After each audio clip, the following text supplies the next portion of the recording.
Encantados se encuentren por acá una vez más en esta sesión clase dirigida a mis alumnos de la asignatura Derecho Penal del Trabajo en especialización en Derecho Laboral de la Universidad Central de Venezuela. Hoy lunes 5 de junio de 2023, quien les habla es el profesor Ángel Serpa Aponte, y estas clases virtuales vinculadas al derecho penal, al derecho procesal penal, al derecho penal constitucional o a este campo, a esta vinculación del derecho penal y del derecho laboral, la pueden encontrar en mi canal YouTube, Ángel Serpa Ponte, al cual invito se suscriban y encontrarán allí mis criterios vinculados a este ámbito.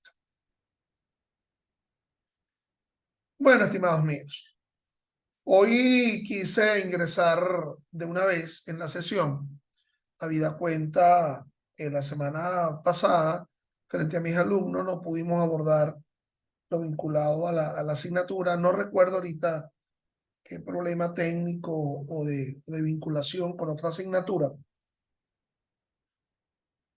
En todo caso, ya en una clase tras anterior,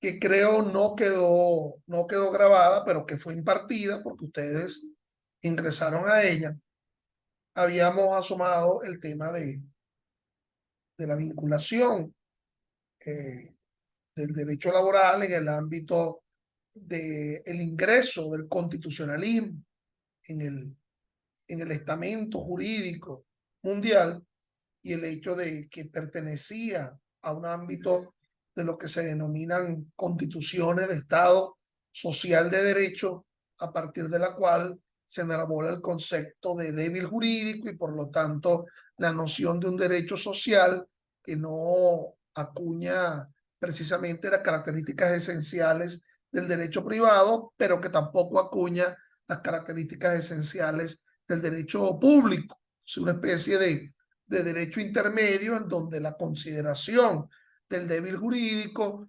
hacía que haya la necesidad que la interpretación sea mucho más favorable por parte del poder público, específicamente del poder judicial, formando parte de ese poder público, y por ello normas tales como el artículo 89, 90 del Código de la Constitución de la República Bolivariana de Venezuela.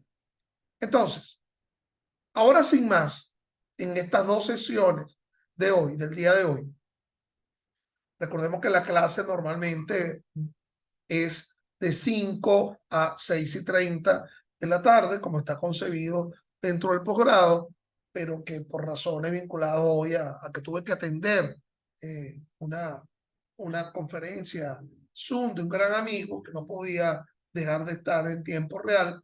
Entonces, estoy molestando vuestras ocupaciones y, y disculpen de verdad el haber colocado en una hora distinta.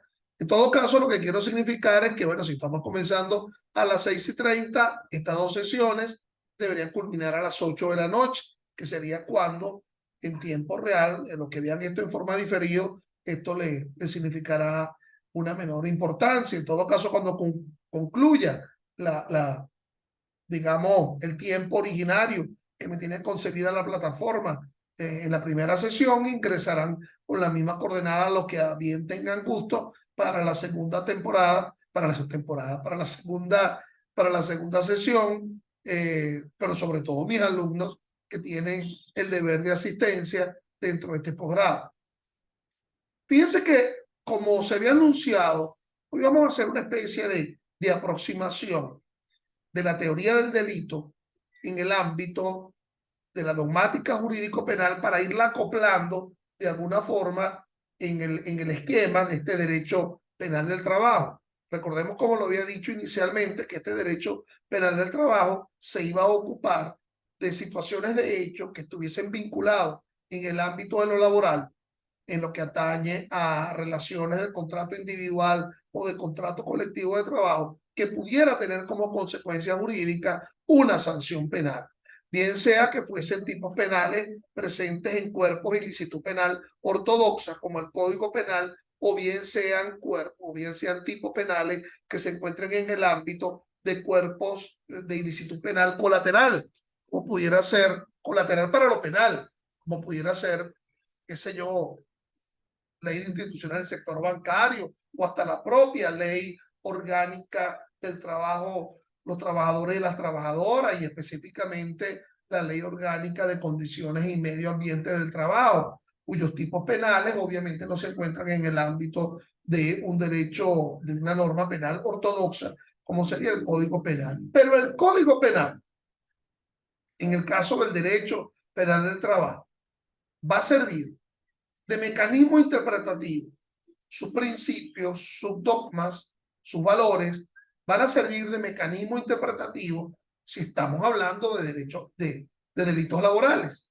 Si a ello estamos atendiendo, lo podemos descartar en los parámetros de la dogmática jurídico penal. Yo no sé si se lo recomendé, en todo caso se lo reitero a mis alumnos, que siempre es bueno que se busquen un buen manual de derecho penal general, y yo les recomendaba en aquel momento, en el ámbito venezolano, el manual de tanto del doctor Grisanti, de Derecho Penal General, como el del doctor Alberto Artiaga, pero fundamentalmente un libro de hace 7 años aproximadamente, muy bueno, de un gran doctrinario penal venezolano que se llama Juan Luis Modolel,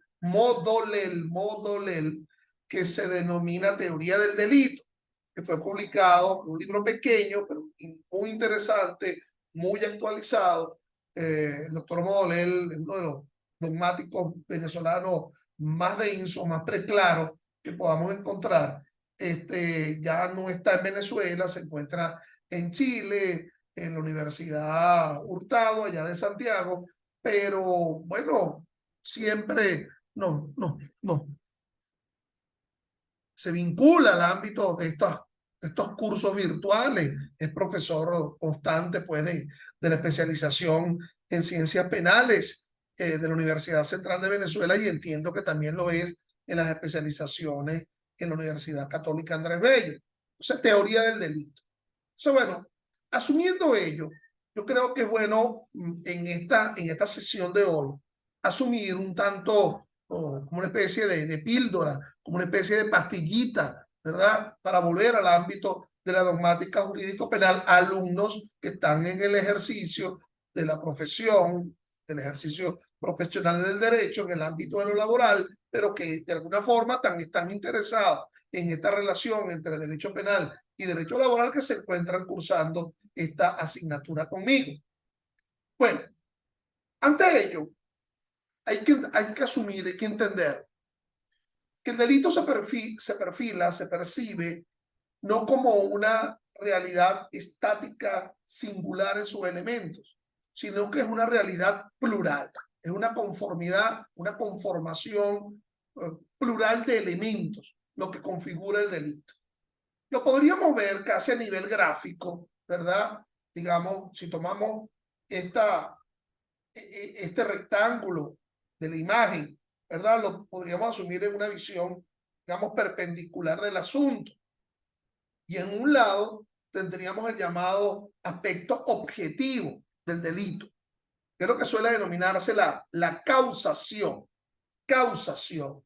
Es decir, asumir la relación de causa-efecto, esa causa que le es atribuible a uno y que a una persona natural, en principio, porque también se habla de la responsabilidad penal de la persona jurídica, pero esa causa que le es atribuible a uno, a una persona que sea responsable, a una persona que sea imputable, y que esa causa ha generado un resultado dañoso, un perjuicio que se traduce en la afectación de un bien jurídico de la cual una víctima es titular. Precisamente es víctima porque es el titular del bien jurídico que es ofendido por el delito. No confundir nunca el concepto de bien jurídico con la noción de objeto pasivo del delito. Cuando se suele hablar del objeto pasivo, se está individualizando la cosa o inclusive la persona, la corporeidad de Juan, la vida de Pedro, que está siendo afectado por el delito. Se suele decir que el bien jurídico es la relación jurídica que se estructura entre un tenedor de derechos con respecto a una cosa, con respecto a un objeto, o inclusive con respecto a una persona, o inclusive con respecto a un derecho exclusivamente. Por ejemplo, cuando se habla de el derecho a la libertad o el derecho a la libertad sexual, etcétera, etcétera. Entonces, en primer lugar, esa perspectiva habla de causación, ¿verdad? Una simple relación de causa-efecto, sin hacer mayores entendimientos de cuál es la voluntad, cuál es el nexo psíquico que se establece entre el autor y el hecho. Si tú me pidieras una precisión en esa visión del asunto transversalizada, estaríamos hablando como una especie de responsabilidad objetiva. Esa responsabilidad objetiva que en el mundo del derecho penal está muy negada, a pesar de que existan leyes tales como la ley penal del trabajo, perdón, la ley penal del ambiente, la ley penal del ambiente, que nos habla de una especie de responsabilidad objetiva, sin verificar el nexo psíquico que se establecería entre el autor y el hecho. Y estoy hablando de culpabilidad en un ámbito muy pretérito, muy superado, porque ahora la noción de culpabilidad ha sido bastante superada a la simple noción de nexo psíquico. Entonces, ahora bien, esa visión objetiva del asunto, digamos, si esta es la transversalización, en la otra esquina de ese recuadro, podríamos hablar del aspecto subjetivo del delito, que si me apuras, bueno, estaría abordado por el ámbito de lo que se denomina culpabilidad. Y la verdad es que ello no está tan lejano de lo que establece nuestro Código Penal.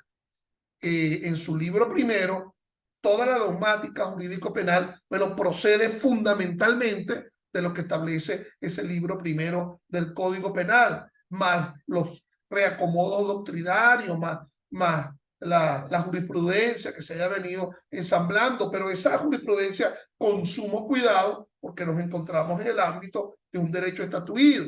Nos encontramos en el ámbito de un derecho estatuido en el sentido que el reconocimiento de derechos procede de pautas de ley. Y por lo tanto, cuando se habla del principio de tipicidad, por ejemplo, en el artículo 49, numeral 6 de la Constitución, se habla en doble sentido.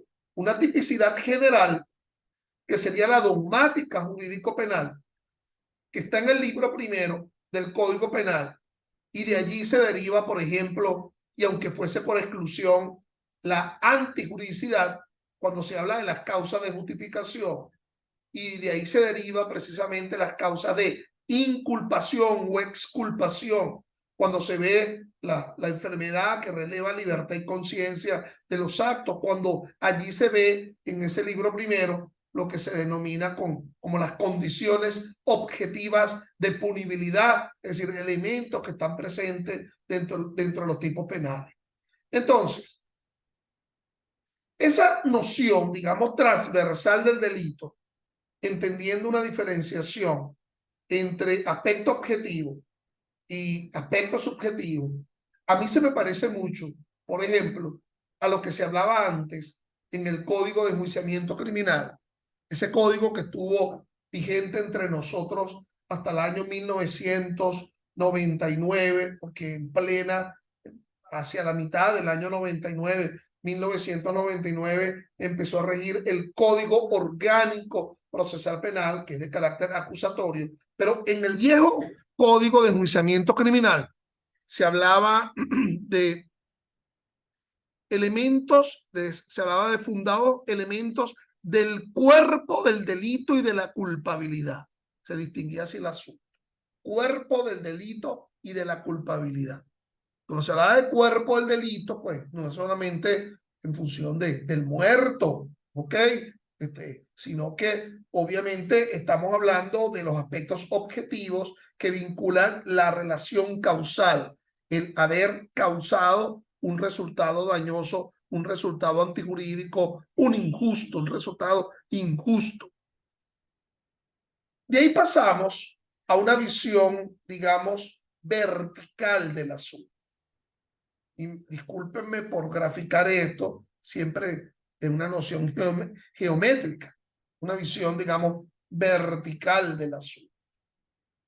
En el sentido que si aceptamos que el delito es una realidad plural, es porque está conformado por diferentes elementos, que así como tú haces con los issues, es decir, con los elementos, lo tengo, y le colocas un tilde al lado, como una especie cuando te mandan a hacer un mercado o una panadería. Entonces, bueno, tienes que comprar el pan, lo tengo, lo tachas, el jamón lo tengo, la leche lo tengo, en fin. Entonces, esos elementos que conforman una realidad plural del delito. ¿Ok? Aun cuando sean delitos laborales o aun cuando sean delitos mercantiles o aun cuando sea delincuencia común o aun cuando sea delitos vinculados al ámbito de los crímenes de lesa humanidad, cualquiera sea la variable del supuesto de hecho de ese delito. Y entonces se nos dice que esos elementos del delito son, en primer lugar, la tipicidad, en segundo lugar, la culpabilidad, en tercer lugar, la antijuricidad, y luego queda como un cuarto elemento ahí como votado, ¿verdad? Como por ahí se dice que en las casas viejas dejaban a los locos, a los mentecatos, en un cuarto aislado. Ese está en el cuarto allá, en el zaguán, ¿ok? El cuarto del loco está como botado allá. Hay algunos magistrados ahora de nuestro máximo tribunal que antes tenían mucha importancia y ahora están recluidos en un cuarto. Bueno, en fin, pero no vayamos al caso. Ese último elemento, que es la punibilidad, mucha gente ni siquiera lo desarrolla como elementos del delito, siendo que el énfasis se entronca en la tipicidad, la culpabilidad y la antijuridicidad. Y esta división, por lo menos en una función tríptica del asunto, ni siquiera se han puesto de acuerdo todas las escuelas, porque hay la concepción dual del delito, digamos, y una concepción tríptica del delito. En una concepción dual del delito, la culpabilidad forma parte de la propia tipicidad y el único elemento que es distintivo es la antijuridicidad. Y entonces, bueno, ¿por qué la culpabilidad? Bueno, porque basta decir determinados tipos penales que indican el que intencionalmente diere muerte a otro. Entonces, ni tan tácito, sino de una forma taxativa, de una forma concreta. Ese elemento culpabilístico se encuentra presente dentro del propio tipo penal. Por ejemplo, en el caso del hurto, el que se sustrae, el que se apodere de un bien mueble sin el consentimiento, con la finalidad de aprovecharse de él, el concepto del aprovechamiento como la finalidad última del asunto. Y entonces, bueno, por ello es que algunas escuelas ubican la culpabilidad en el ámbito de la tipicidad. Hay otras que no. Y yo soy, para mí me es muy cómodo trabajar más bien con esta concepción tríptica del delito. Es decir, la distinción entre tipicidad, culpabilidad y antijuridicidad. Hay otras escuelas que indican que no, que hay que separarse de forma y dan sus razones. Pero yo creo que la principal razón es una razón muy práctica, una razón muy instrumental del asunto, que es, digamos, por los contras de los elementos. Algo así como que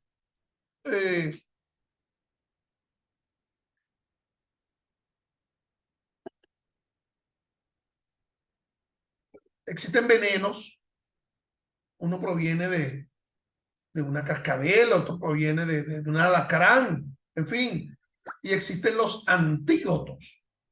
En los antídotos, para contrarrestar el efecto de veneno, no podemos mezclar, por ejemplo, el antídoto de la cascabel para curar un envenenamiento por parte de un alacrán. Es decir, cada uno con su cada uno, una especie de compartimientos estancos, una especie de gavetas, ¿okay? En donde se ubican cada uno de estos elementos. Entonces, por ejemplo, cuando nosotros hablamos que existe una causa de atipicidad, bueno, evidentemente lo hablamos para contrarrestar el tema de la tipicidad.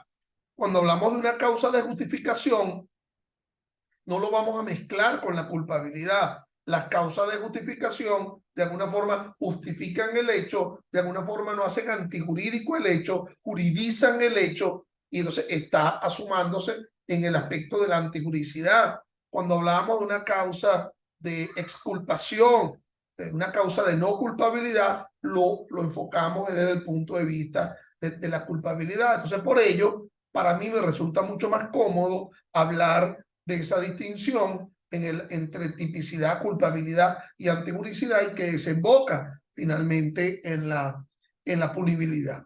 Ahora, muchos podrían afirmar que esto ha sido francamente superado, que hay otras perspectivas del asunto, pero quiero hacerme entender, ¿verdad? No quiero, o sea, no es que quiero bajar un tanto el nivel, sino que, bueno, quiero hacerme entender fundamentalmente frente a alumnos que están estudiando una materia de un posgrado, obviamente, y un posgrado implica cierta dedicación, un conocimiento jurídico mucho más exhaustivo, pero cuya meta fundamental, lo que está vinculado es la instrumentalidad del delito laboral, y que por lo tanto no se trata de una especialización en ciencias penales y criminológicas. Entonces, bajo esa perspectiva, empezaríamos por el primero, la tipicidad. Abriendo un código penal, nos vamos a encontrar esa primera norma dentro del Código Penal. Nadie podrá ser sancionado sino sobre la base de un delito que provenga de una pauta de ley. El nullum crimen, nula pena, sin el eje, sin el ex certa. O sea, nadie podrá ser sancionado sino sobre la base de una ley que esté descrito en previa pauta de ley y que provenga de una ley que sea cierta, que sea igual la tuya que la mía, y es cierta y es igual la tuya y la mía, porque ambas son escritas, y por lo tanto el tema de la tipificación escrita juega un papel crucial a partir de una publicación en una gaceta oficial. Bueno, eso que está en el libro primero del Código Penal forma parte nada más y nada menos que dentro de los derechos que conforman la garantía al debido proceso, el llamado principio de legalidad en el artículo 49, numeral 6 de la Constitución.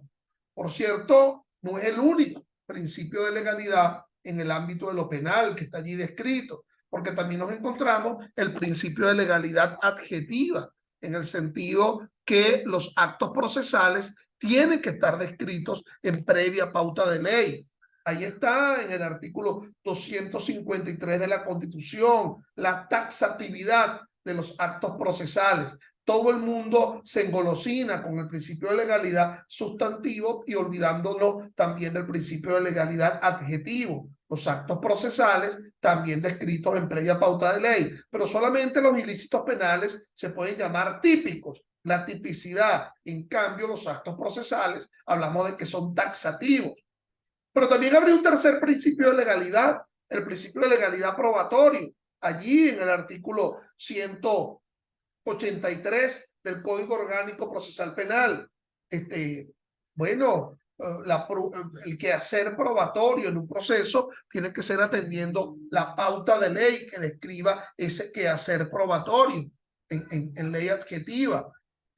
Bueno, ley adjetiva en el ámbito penal. Sabemos que la descripción de prueba y todo el quehacer probatorio en el ámbito civil está en el Código Civil y no está en el Código de Procedimiento Civil. Y poco, la Ley Orgánica del Trabajo también establece pautas probatorias importantes, pero también fundamentalmente la Ley Procesal del Trabajo frente al tema a partir de la llamada apreciación de la prueba. Pero bueno, aquí no se trata de una responsabilidad laboral que se va a derivar en el ámbito de un tribunal laboral, sino que está dentro del ámbito de un tribunal penal. Estamos hablando de delitos laborales y que por lo tanto van a ser conocidos por tribunales laborales, por tribunales penales, perdón, por tribunales penales bajo las pautas de apreciación de la prueba que establezca el propio Código Orgánico Procesal Penal.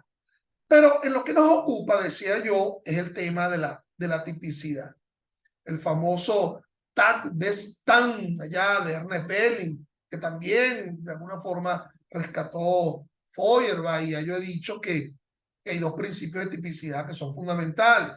El principio de tipicidad especial, que se ve en el libro segundo del Código Penal, la familia de delitos, ¿verdad? Delitos contra la propiedad, delitos contra la libertad, delitos contra el honor, delitos... Y también hay familias de delitos que ni siquiera se encuentran presentes en cuerpos de ilicitud penal ortodoxa como el Código Penal, sino en cuerpos de ilicitud penal colateral, ley contra el hurto y robo de vehículos automotor, ley contra el secuestro y la extorsión, ley de la actividad aseguradora, pero también la ley del trabajo, que también establecen pues tipos penales. Entonces, esa tipicidad alude a que la estructura de la norma jurídica, la estructura del precepto jurídico penal, se articula no en un mandato de abstención. O sea, tú no vas a leer un dispositivo jurídico penal diciendo no mates, no hurtes, no violes. Más bien porque si en la disposición aparece la sanción, ¿verdad? Lo que se denomina la sanción al precepto jurídico penal, entonces evidentemente ello configura el tipo penal no expresado en el ámbito de mandatos de abstención. Ahora bien, porque se sanciona esa conducta, es que se habla de la doble finalidad de la pena. Una finalidad, digamos, individual, sancionatoria, frente a quien con su conducta activa o omisiva se adscribe a un supuesto de hecho, va a tener como consecuencia una sanción, y esa sanción, articulada en la idea de, bueno, de tantos años de política criminal, la posibilidad de la regeneración, en fin, pero también el hecho de que al ser sancionado el que ha cometido el delito, se deriva una especie de mandato de abstención frente a los demás. Abstente de realizar determinadas conductas porque mira lo que está ocurriendo con el que ha cometido delito.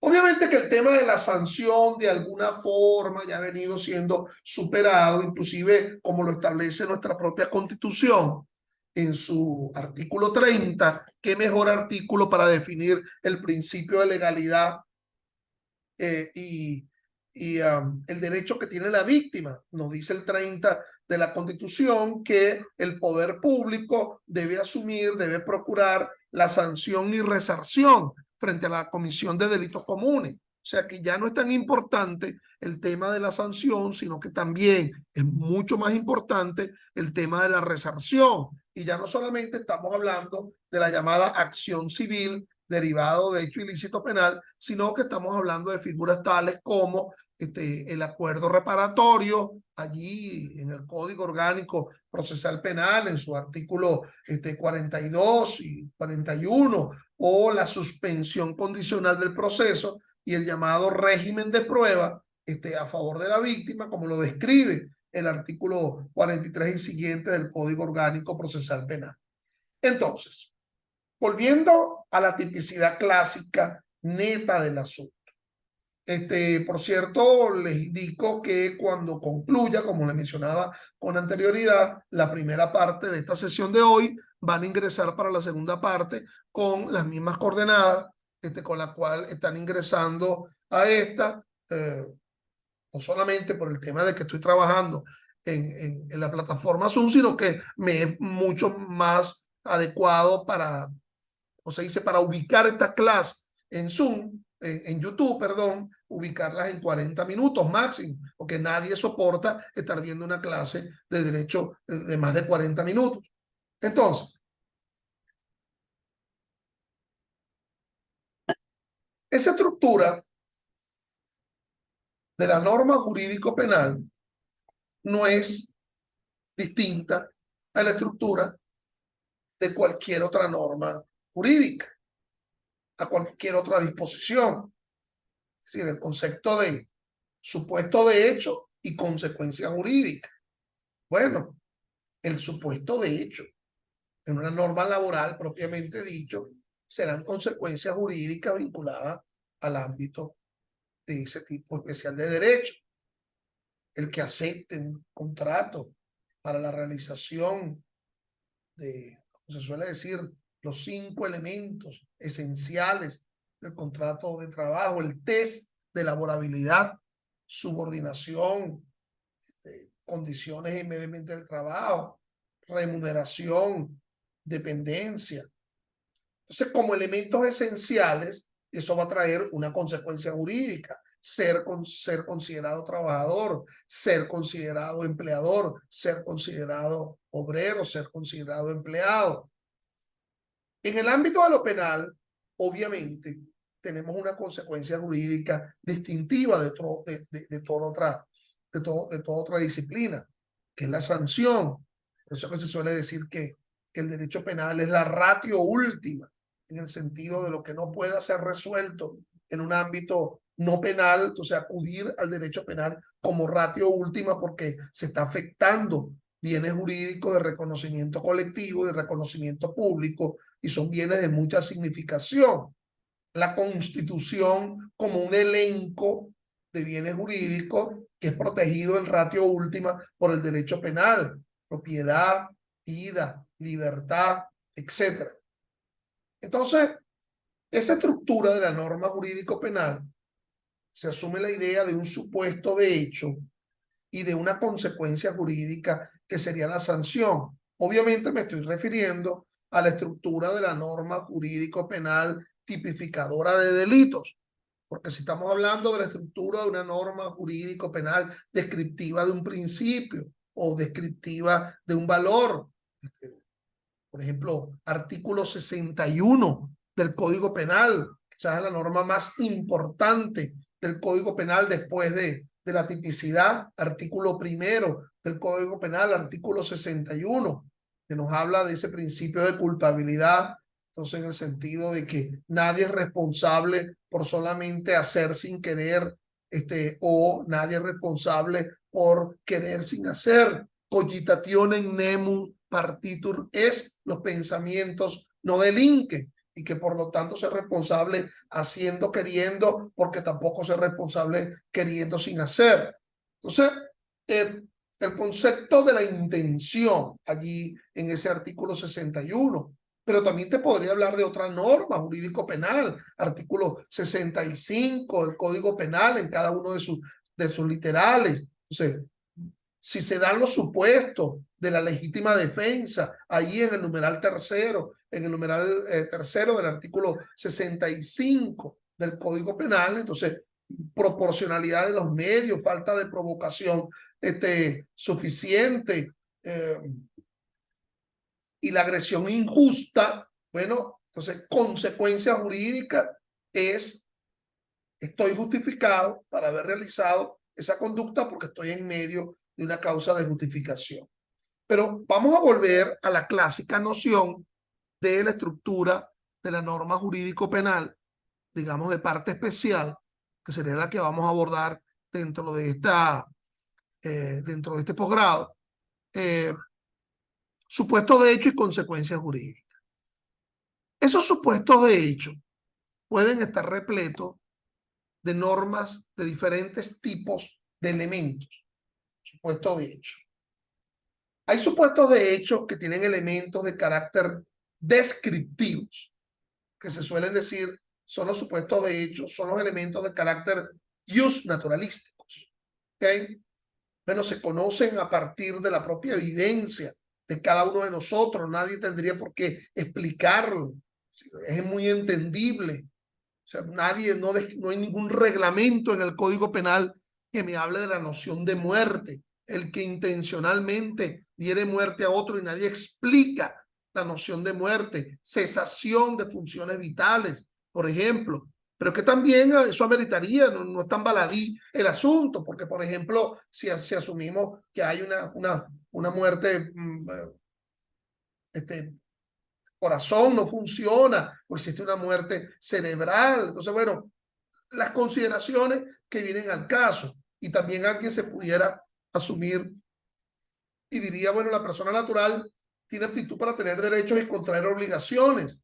Y la persona jurídica es una ficción jurídica, pero también tiene derechos para, también tiene aptitud para tener derechos y contraer obligaciones. Y alguien en una interpretación un tanto descabellada del asunto pudiera decir, bueno, detrás de una quiebra no hay más que un homicidio, porque se le está cesando la vida a una persona jurídica que tiene aptitud para tener derechos y contraer obligaciones. Entonces, bueno, lo que quiero asumir es que hay elementos descriptivos dentro de los tipos penales que se entiende perfectamente. La noción de penetrar, por ejemplo, la noción de nocturnidad, bueno, es de noche, ¿ok?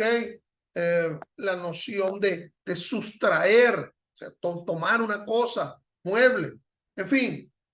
Pero también existen elementos dentro de las disposiciones jurídicas, dentro de los tipos penales, que son de carácter axiológico, son de carácter valorativo. Es decir, tienen que ser valorados. Por ejemplo, en el delito de incesto, no es solamente el hecho de acostarse y hacer con un familiar dentro del cuarto grado de consanguinidad o segundo de afinidad, si restringimos la interpretación del concepto de pariente, sino que diga en circunstancia tal de causar escándalo público. O sea, la noción de escándalo es un asunto valorativo, axiológico. O sea, lo que puede ser escandaloso para un componente de la comunidad no puede ser para el otro. Entonces, bueno, es valorativo en los delitos de intermediación financiera. Se dice, por ejemplo, que la información que refleja una auditoría no refleje fielmente el estado financiero y económico del banco. O sea, bueno, estado financiero o económico del banco en relación con qué. ¿Será que la relación de pasivo supera abiertamente la relación de activo y no hay probabilidad alguna en que ese comerciante se pueda rehabilitar? Pero hay un tercer tipo de elementos dentro del supuesto de hecho, entre los tipos penales, que son los llamados elementos jurídicos. Y tú dirás, bueno, vale, si son elementos jurídicos es porque, claro, porque proviene de una norma. No, no, no, no, es que se entiende a partir de lo que el derecho concibe en una relación netamente jurídica. ¿Ok? Por ejemplo, en el caso del derecho laboral, disculpen la digresión, se dice